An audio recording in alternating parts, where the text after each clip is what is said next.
So guys, for the first step, you're going to head over to search and type in device manager. Click on it. And then once you're on this, you're going to expand display adapters. Now you're going to find your graphics card. You're going to right click on it and then click on update driver and then click on search automatically for drivers. Make sure that you have the best drivers for the device installed. And now for the next step, I'm going to be leaving down below 3 links for Nvidia, AMD and Intel. You want to download the software that comes with your graphics card.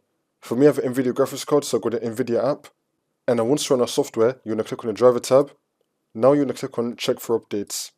Make sure the graphics card drivers are fully up to date for your software. And now for the next step, you're going to head over to search and type in display settings. Click on it. And then once you're on this, make sure that you have your correct monitor selected. Now you're going to scroll down. Make sure that your scale is on the recommended option. And make sure that your display resolution is also on the recommended option. And make sure that your display orientation is also correct.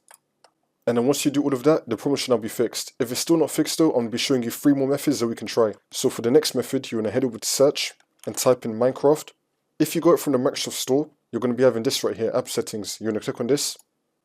And then once you're on this, you're going to scroll down and click on terminate. Now you're going to click on repair. If repair does not work for you, then you're going to click on reset.